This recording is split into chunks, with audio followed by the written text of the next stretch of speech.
Bonjour à tous, bonjour Jean Lassalle.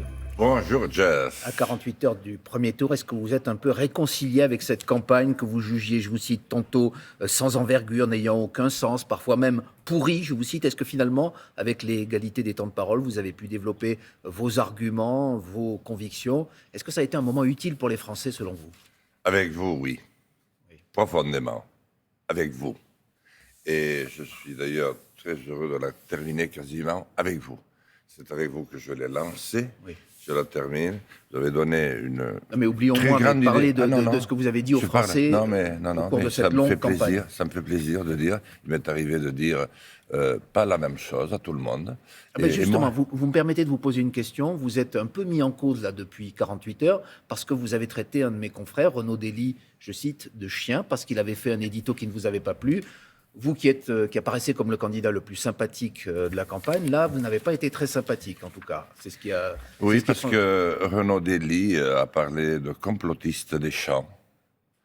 Il a parlé, s'agissant des Gilets jaunes, en son temps de la vermine. Eh bien, des hommes de cette envergure n'ont rien à faire à France Info, voyez. Donc, autant je vous disais qu'avec vous, oui. Et vous ne regrettez pas de l'avoir traité ainsi, de l'avoir insulté quand même publiquement? Et parce que lui, c'est gentil, ce qu'il dit. Un complotiste, c'est quoi un complotiste, Jeff? C'est quoi, vous savez ce qu'on dit chez nous? On parle des... on dit, nous, on est des complotistes, on est les gris, quoi. Vous savez, les gris. Et les autres, c'est les pourris. Et c'est bien justement contre tout ça que j'ai voulu me battre dans cette campagne. Mais vous ne regrettez donc pas les propos que vous avez employés? Non, d'autant qu'il tient très bien son rôle, en plus, de chien de garde. De chien de garde d'un système, d'une dictature molle. Il faut apprendre à parler. Et si on veut le respect pour soi, il faut l'avoir pour les autres. Je me demande qu'est-ce que j'ai de complotiste et je me demande ce que les Gilets jaunes avaient de vermine. Faisons attention les uns et les autres. C'est pour ça que je vous disais, cher Jeff, je suis heureux de finir avec vous. Parce que vous donnez une haute idée du journalisme et du service public. Alors vous me demandez aussi si je suis heureux au temps de cette campagne. À ce qui me concerne, relativement, je fais ce que je pouvais. Il m'a manqué du temps. Parce que si vous ne m'aviez pas réveillé un petit peu il y a 3 semaines, cette campagne se passait sans moi. Or, ce que j'ai dit a été très utile à notre pays. Et alors, je pense qu'on va parler concrètement, puisqu'il nous reste encore quelques minutes ce matin pour évoquer votre programme. De celui-ci, précisément, vous prévoyez un certain nombre de propositions pour le pouvoir d'achat, le SMIC à 1 400 €, la TVA sur les hydrocarbures ramenée de 20 à 5,5%. Pouvez-vous nous dire, Monsieur Lassalle, quelle serait la principale source de financement de ces mesures généreuses, entre guillemets, pour les Français? D'abord, je voudrais dire que McKinsey et puis Monsieur le Président de la République se sont beaucoup moins souciés, pendant le quoi qu'il en coûte, de venir vous expliquer comment ils finançaient. Il y a à peu près 30 ans en France qu'on n'explique plus rien et qu'on va de l'avant. Mais vous, est-ce que vous avez envie de l'expliquer? Je vais vous le dire. Mais je sais que, compte tenu de la situation dans laquelle nous sommes, et en particulier, si les électeurs ne se mobilisent pas, je pense qu'ils vont le faire. Je ne suis pas en finale. Vous allez voir que toutes mes paroles prendront entièrement leur sens. Alors, moi je dis que il y a les économistes sont très partagés là-dessus. Il y a notamment ceux qui disent que le fait de baisser les taxes et de relancer la consommation, ça va être une affaire absolument nécessaire. Tout ça relance aussi. Tout ça, c'est une façon de favoriser le pouvoir d'achat. La question est, où trouve-t-on l'argent? Est-ce que c'est en taxant les fortunes? Est-ce que c'est, par exemple... Expliquez-nous quel est, sur ce point précis, votre programme. Jeff, à qui devons-nous aujourd'hui? C'est pour ça que moi, dès que j'arrive, je fais un état des lieux très exact. C'est une de mes premières mesures. Je reconstruis l'État et un état des lieux avec les plus grands responsables de l'État en l'état actuel des choses. À qui devons-nous de l'argent? Qui va nous demander en premier? Dans quel état de force nous situons-nous? Quel est notre poids? Et puis, donc d'abord un état des lieux avant de passer aux mesures concrètes en faveur notamment des salariés que vous voulez augmenter? C'est la baisse des taxes immédiatement. Parce qu'il y a une chose qui est certaine, qu'on a appris depuis très longtemps déjà, c'est qu'on connaît le prix à payer pour ça. Mais est-ce qu'on connaît le prix d'une révolution?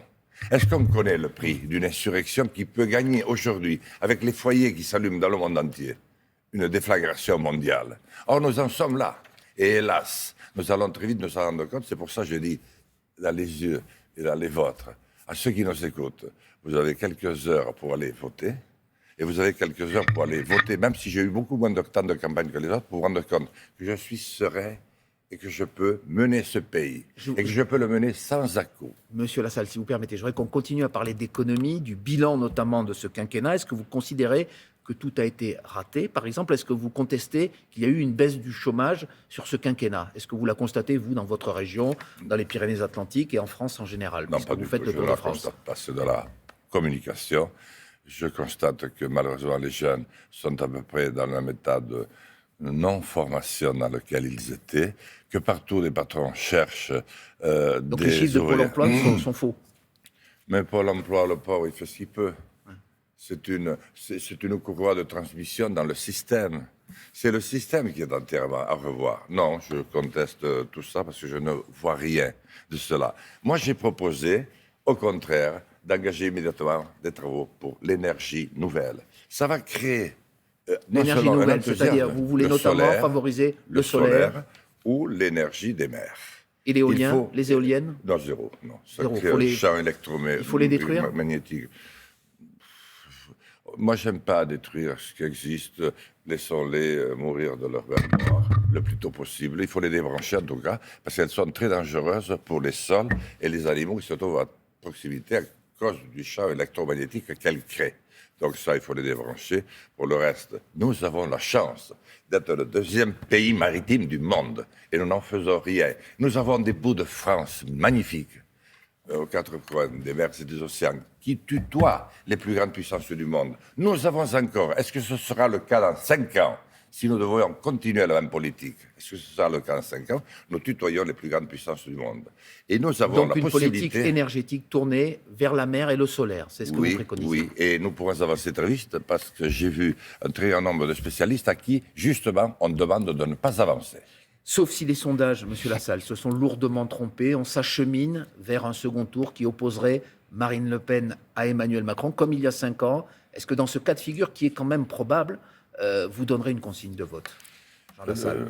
Écoutez, à 48 heures, Jeff, vous ne pouvez pas me demander. Si après tous les efforts, oui, mais je peux alors vous répondre à ma réponse. Et je vous dis, vous ne pouvez pas demander à un lutteur, à un batailleur, à un républicain ardent, qui a fait tout ce qu'il a pu de meilleur pour dénoncer un système, une dictature féroce qui s'abat sur nous, de ne pas dire aux électeurs, réfléchissez. Vous avez la possibilité. Vous avez devant vous un homme en pleine possession de ses moyens.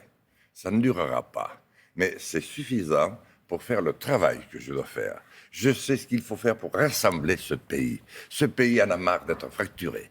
Il veut être rassemblé. Je suis en capacité de le faire. Je reconstruis l'État. Je reconstruis l'organisation territoriale. Monsieur Lassalle, et nous allons repartir. C'est normal que vous ne répondiez pas avant le verdict des urnes, mais on constate tout de même dans cette campagne que vous aurez été beaucoup plus sévère avec Emmanuel Macron. Vous l'avez encore été ce matin. Vous l'accusez parfois d'être trop proche des puissances d'argent, coupé du peuple, je vous cite, que vous ne l'êtes avec Marine Le Pen. C'est un fait pendant cette campagne de premier tour. Mais en fait, Jeff, est-ce que Marine Le Pen a été au pouvoir? Là, nous parlons quand même d'un candidat sortant qui est arrivé poussé par les 5 plus grandes puissances financières du pays. Il a été élu par les électeurs. Il a été élu par les électeurs. Oui, mais dans des conditions qui étaient encore acceptables, mais tout juste. Un second tour très limite, qu'il a payé très cher. 66-34. Oui, mais ramené au nombre de participants, vous allez voir que ce n'est pas du tout le même calcul. Et là, je pense que ce sera une élection qui fera certainement... Enfin, je préfère ne pas y penser. Moi, je pense que je suis bien dans ma logique. Je le dis à l'électeur ce matin, tranquillement. Je suis bien dans ma peau. Je sais que c'est difficile. Mais je sais que ce que je vais proposer à la France est exactement ce qu'il lui faut pour éviter à bien des interrogations inutiles qu'elle aura à se poser si je n'y étais pas. Mais j'y serai. Eh bien, vous avez respecté parfaitement le temps de parole qui nous était imparti ce matin. Merci beaucoup, Jean Lassalle. Et donc, on se retrouve dimanche pour ce premier tour de l'élection présidentielle. Vous êtes un bonheur, Jeff.